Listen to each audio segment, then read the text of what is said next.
Wasalisu utawi syarat yang ketiga, syarat sahnya sholat yang ketiga, al-wuqufu iku mandek atau berdiam. Berdiam ala makanin atas panggonan tohirin kang suci.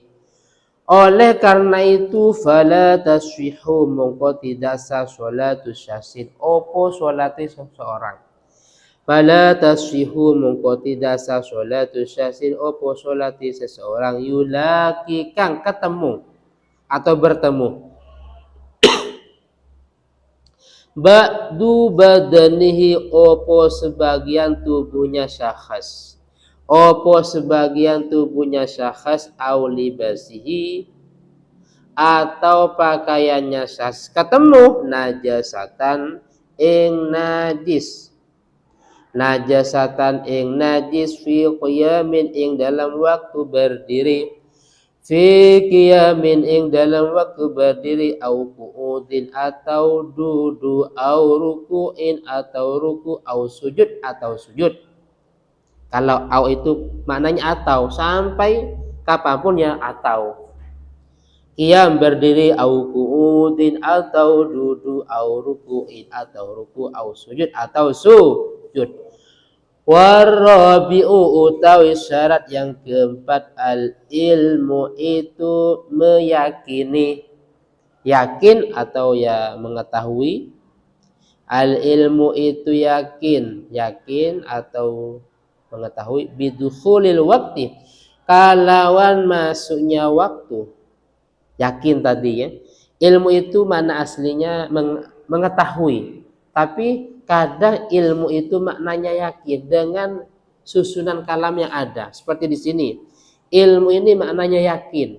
Karena setelahnya dugaan. Ada yakin, ada dugaan, ada ragu-ragu, ada cuma sebuah apa? Dugaan tuhmah.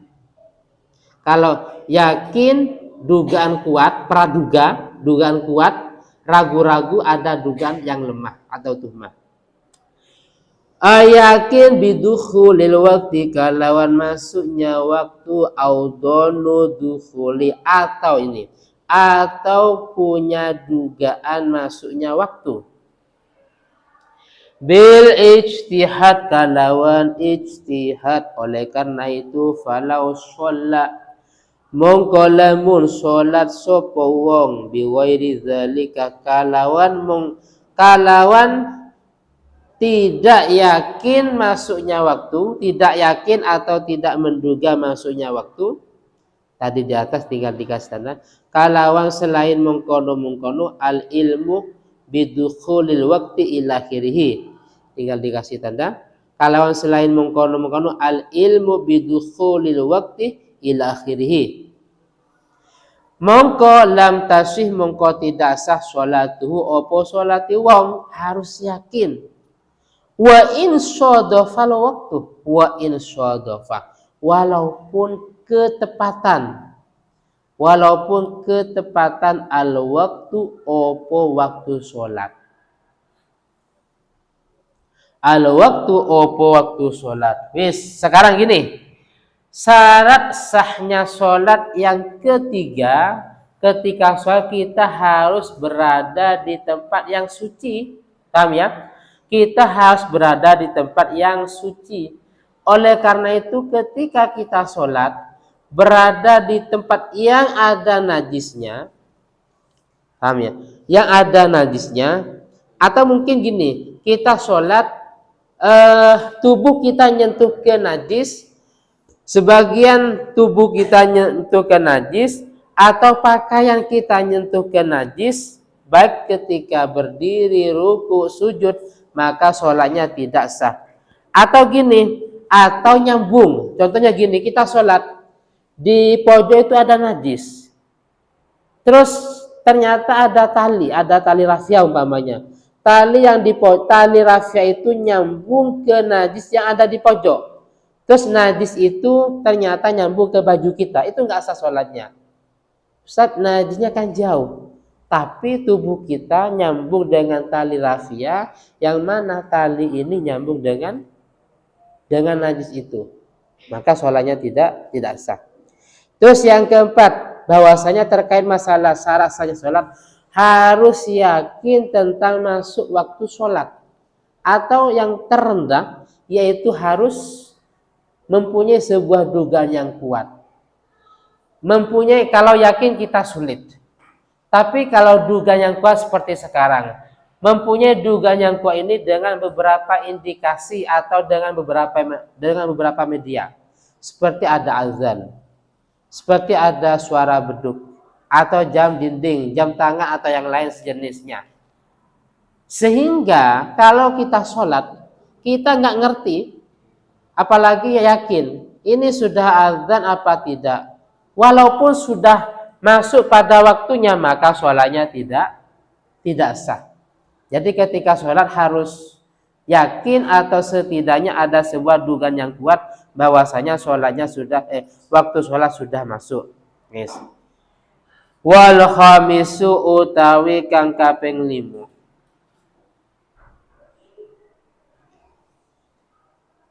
Wal khamisu utawi syarat kang kaping 5 istiqbalul kiblati, itu menghadap kiblat. Istiqbalul kiblati itu menghadap kiblat. Ail ka'bati tegesi Ka'bah. Wasumiyat kang den arani opo Ka'bah kiblatan ing kiblat. Wasumiyat lan den arani opo Ka'bah kiblatan ing kiblat. Li'annal musolliya korona sa'tuni wong kang sholat. Li'annal musolliya korona sa'tuni wong kang sholat. Yuqabilu iku menghadap sopo musolli. Yuqabilu iku menghadap sopo musolli ha ing Ka'bah.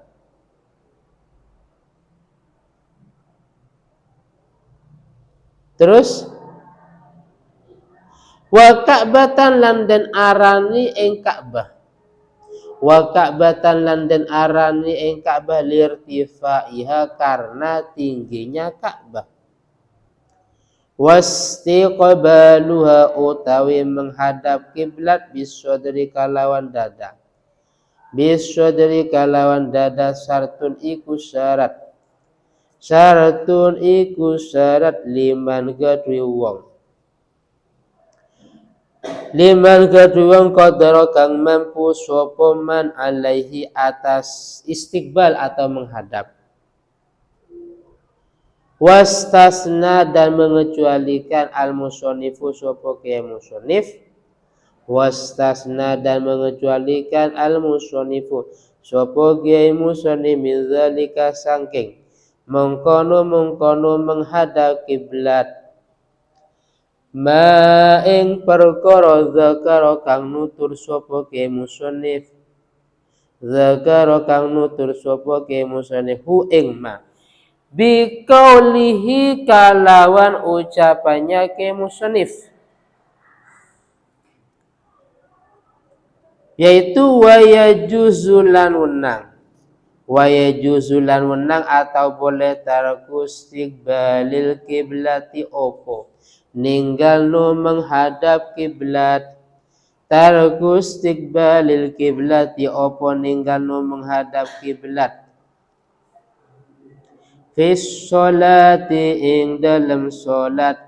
Fis sholati ing dalam sholat. Fi halataini ing dalam dua tingkah.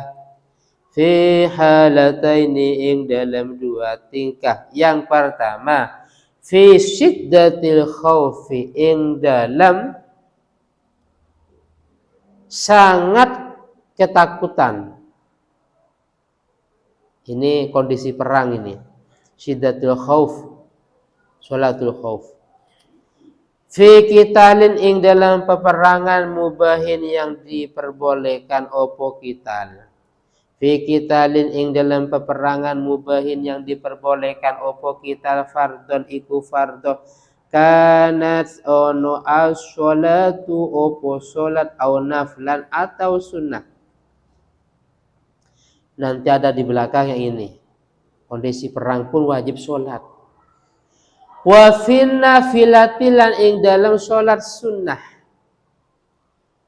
Wa fin nafilati lan ing dalam salat sunnah fi safari ing dalam perjalanan ala rohilati atas tunggangan. Oleh karena itu falil musafiri mongko iku wenang kedue musafir, orang yang bepergian. Falil musafiri mongko iku wenang kedue musafir safaron kalawan perjalanan mubahan yang diperbolehkan.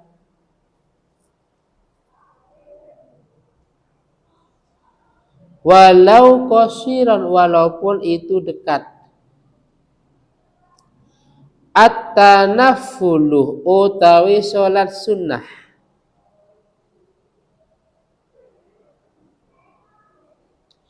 Sauba maqsidihi ing menghadap tujuannya wong. Ing menghadap tujuannya wong waraqibut dabati utawi orang yang menunggangi tunggangan. Kalau zaman dulu itu unta atau kuda. Kalau sekarang yang mobil, Innova pondoknya. Waraqibud dabati utawi orang yang menunggangi tunggangan iku la yajibu. La yajibu itu tidak wajib alaihi atas raqib. Wat ujabhatihi opo meletakkan dainya raqib. Wat ujabhatihi opo meletakkan dainya raqib ala sirjiha.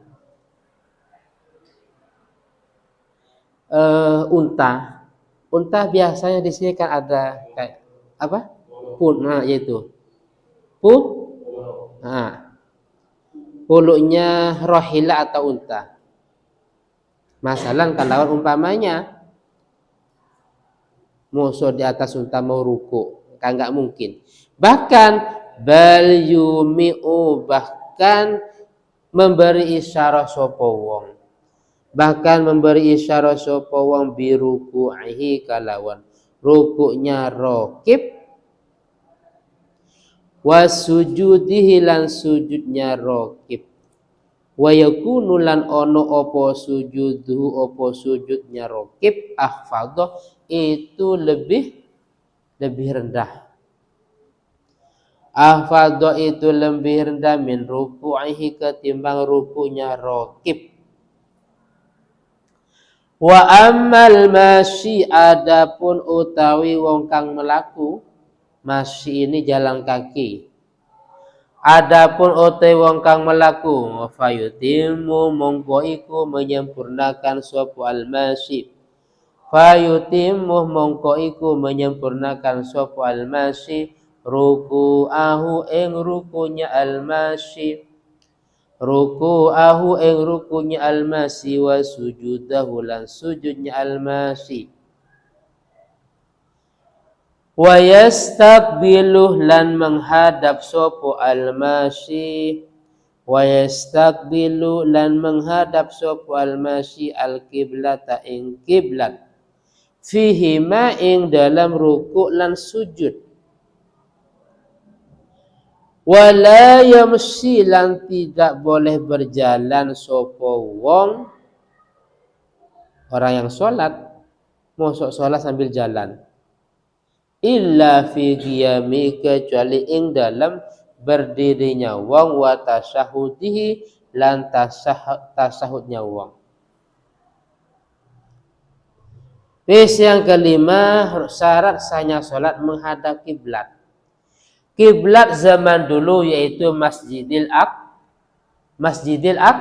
Aqsa yang ada di Palestina, yang sekarang terjadi peperangannya. Itu kiblatnya umat muslim. Jadi kiblatnya nabi-nabi yang dulu itu adalah Masjidil Aqsa yang ada di Palestina.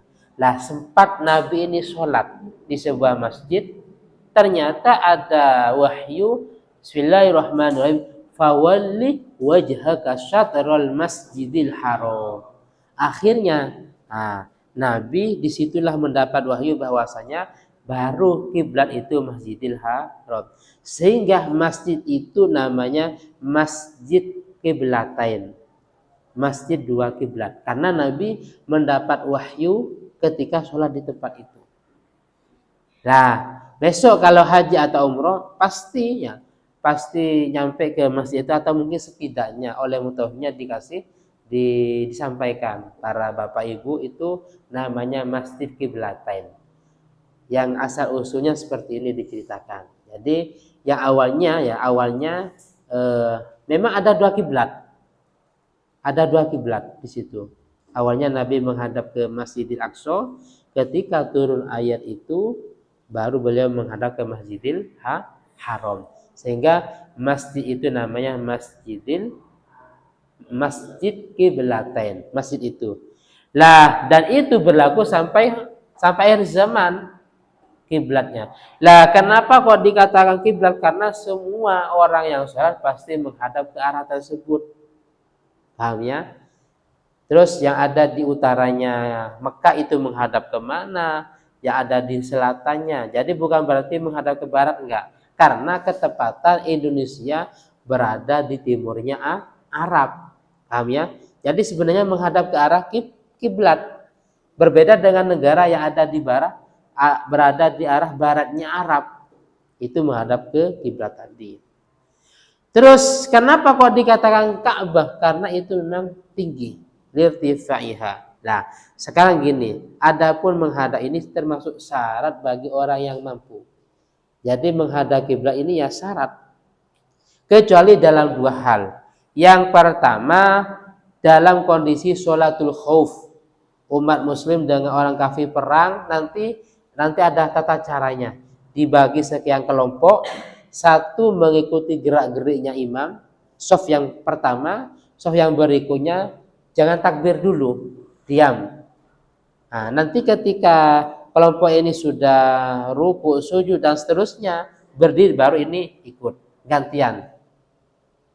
Nah, baru nanti di sana ada caranya. Kalau musuh berada di arah barat, kalau musuh berada di arah selatan, utara, belakang. Jadi sambil sholat sambil tidak menghadap kiblat. Namanya sholatul khauf. Jadi pada kondisi peperangan yang sangat dahsyat sedang terjadi. Yang kedua, kalau dalam sholat sunnah, paham ya, ini diperbolehkan tidak menghadap kiblat. Kalau zaman dulu karena ini tunggangan itu berupa unta dan kuda, maka tidak diwajibkan untuk meletakkan dainya ketika sujud. Paham ya? Ketika sujud, bahkan isyarah ketika ruku dan sujud, cuman isyarah ketika sujud itu lebih rendah daripada ruku. Lah, adapun sholat fardhu, nah ini nggak boleh. Makanya ketika kita berada di kereta mau sholat umpamanya, ya normal sholatnya, normal menghadap kiblat. Ada ruku, ada sujudnya. Normal. Paham ya? Ketika berada di kereta. Kalau di pesawat bagaimana? Karena di pesawat itu sifatnya menghormat waktu. Paham ya? Itu menghormat waktu sifatnya. Nanti ketika kita nyampe ke tujuan harus mengulangi lagi. Kenapa Ustadz? Padahal saya itu punya wudhu mulai tadi umpamanya. Yang kedua, kalau batal wudhunya, kalau ke WC nggak ada debu, nggak boleh tayamum ya. Tayamum nggak dianggap. Bagaimana? Sholat silahkan, tapi dihormati waktu. Nanti ketika nyampe ke tujuan harus mengulang lagi. Kok bisa? Karena syarat sholat ini harus istiqor. Apa istiqor? Menetap ke bumi. Nah, sedangkan pesawat kan tidak. Makanya ini banyak kadang kesalahan baik dari Kemenak maupun dari travel ketika ada manasik umrah atau haji. Nanti Bapak Ibu sholat tayamum di pesawat ya nggak boleh. Mana debunya ya? Uang pesawat itu tiap waktu dibersihkan oleh pramugarinya. Nggak ada debu dibersihkan. Nah, jadi itu sebuah pemahaman yang salah, perlu diluruskan. Paham ya?